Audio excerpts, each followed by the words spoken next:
and welcome to my presentation today. My name is Sophie. I'm a third year undergraduate biology student at the University of Reading, and I'm going to be teaching you about fungi today.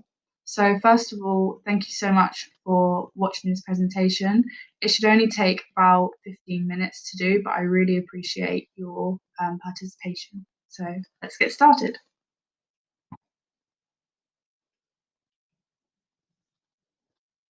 Here are the learning objectives for today. By the end of this presentation, you should be able to state what a fungi is, describe the structure of different fungi, explain the uses of different fungi, and compare the symptoms of different fungal diseases.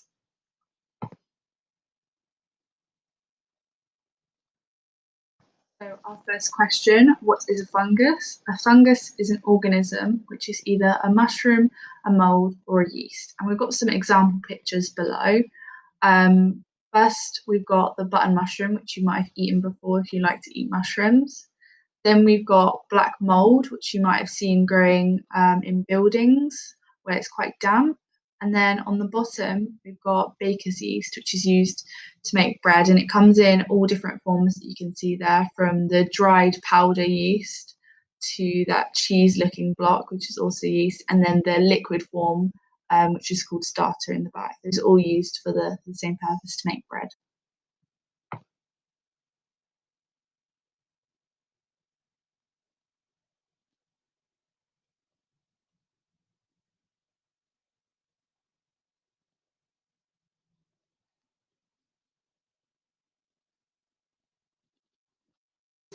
So now we're going to look at the cell structure of fungi. So fungi actually belong to a group of organisms called eukaryotes. And this includes fungi, plants, and animal cells, because they all have a similar cell structure, which includes a nucleus, as you can see in green, which holds all of the DNA, which controls the cell and everything that it does. We then have a cell membrane, which holds all the cell together.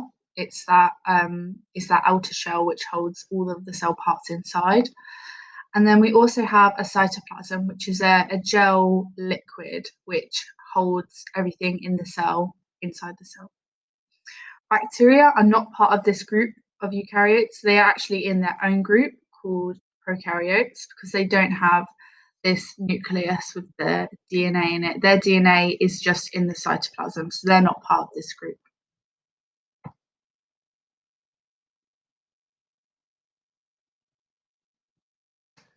So now we're going to look at the different types of fungi structure you might see. So we'll start with our yeast cell, which we saw an example of this earlier with our baker's yeast. But there's a couple of different parts that we need to look at that are new. We've got a cell wall to start with. So this is made of a chemical called chitin, and this just makes the cell super strong and protects the cell. So it's another layer around that cell membrane that just reinforces the strength of the cell. We've got our nucleus, which holds our DNA, which controls the cell and everything it needs to do. We've got our cytoplasm, which holds all of the cell parts. And now we've got our mitochondria. And this cell part produces energy for the cell. So it allows the cell to do everything it needs to do, which requires energy. So this might be things like reproduction. And this energy is produced in a chemical called ATP. So our next structure we have is our mold, where we saw our black mold from earlier. One thing you might notice between the yeast and the mold cells is that the number of cells that is in them is different. So the mold cell has lots of little cells in it, and the yeast cell has only one cell. It survives as only one cell. So we would call the yeast unicellular because it only has one cell, and the mold multicellular because it has multiple cells. But the structure inside the cell is the same. We've got our nucleus, we've got our mitochondria, our cell membrane, and our cell wall. Everything is there, and our cytoplasm as well. Everything there is the same cell parts in both structures. And then finally, we have our mushroom, which is very, very similar to our mold structure. But the only difference is that in the mushroom, some of the fungal cells grow under the ground and some of them grow above the ground. And the part that we normally eat is the above ground part. In molds, they would typically just grow above the ground.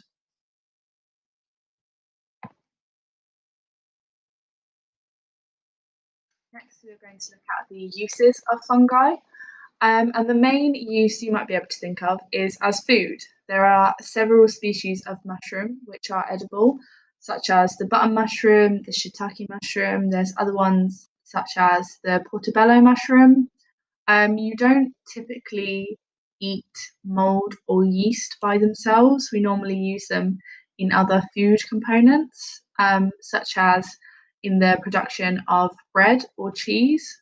Um, so for bread, we've got our baker's yeast, the yeast that we use to make it rise and give it that specific texture that bread has. And some cheese, such as those really smelly cheeses, we've got that Stilton. We've got a picture of Stilton in the corner there, and that has mold in it, which gives it that distinct flavour. That you can see those little green parts in the middle. That's mold. And we also use yeast in the production of alcohol. So we start with sugar, you add your yeast to it, it produces CO2, and then at the end, we produce alcohol. And that's a process called fermentation.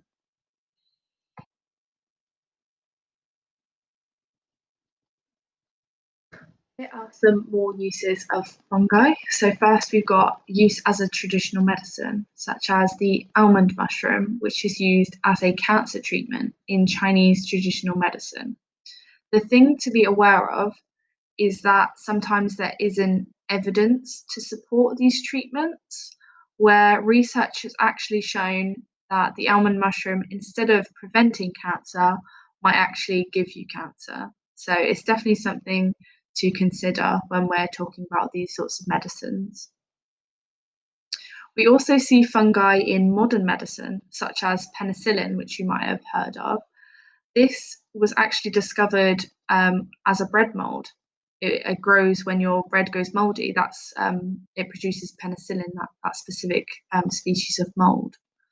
And this is used to treat a range of bacterial infections, including pneumonia, meningitis, ear infections.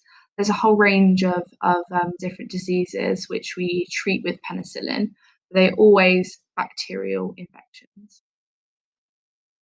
We also can use fungi as a pest control. So if you grow specific species of mushrooms, you can discourage certain insects such as grasshoppers from eating away at your plants or your crops if you're a farmer, which is really useful for us and it saves us a lot of time and money. There is also some research on the use of fungi at reducing pollution, because one thing mushrooms specifically are good for is taking in the chemicals around them and breaking them down into natural elements. And we see this especially with metal. So lead is a common pollutant, which which the mushroom will take it in and reduce its pollution effects.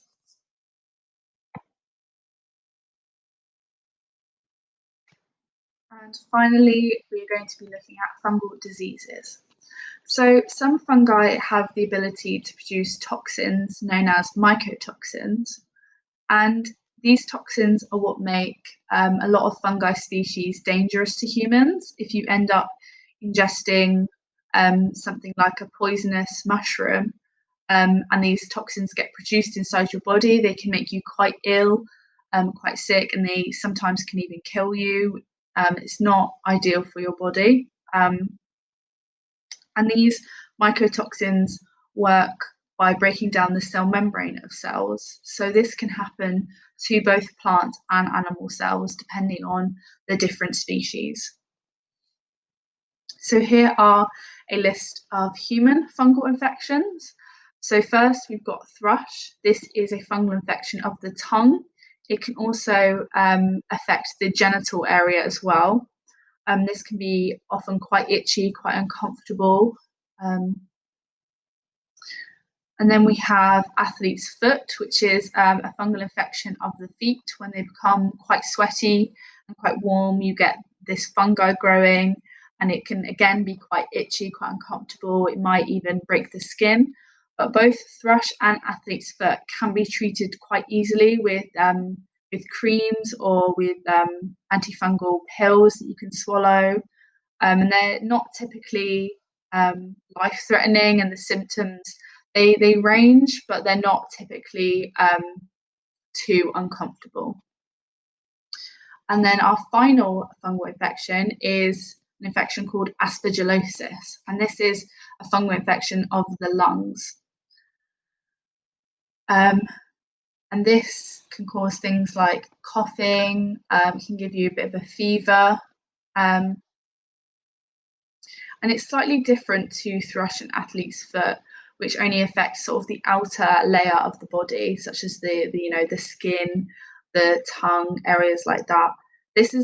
Thrush and athlete's foot are what we would call superficial infections because they happen on that outside layer of the body. For aspergillosis, it starts off as a superficial infection, that outside layer of the lungs. And if it's not treated, it can spread and make its way into the blood and travel to other organs and cause things like organ failure in the organs it manages to get into.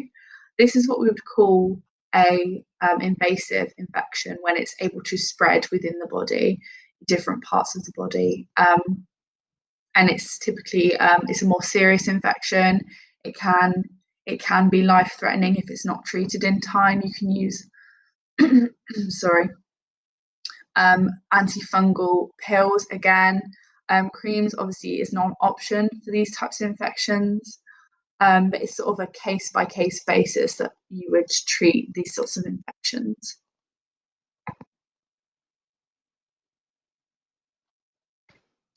So in summary, we have been able to state what a fungus is.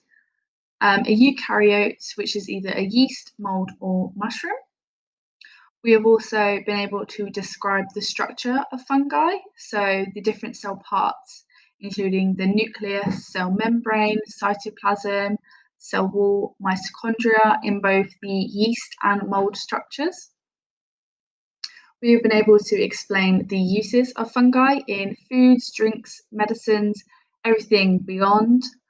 And we have also compared the symptoms of different fungal diseases and their treatments, and the difference between a superficial and invasive infection.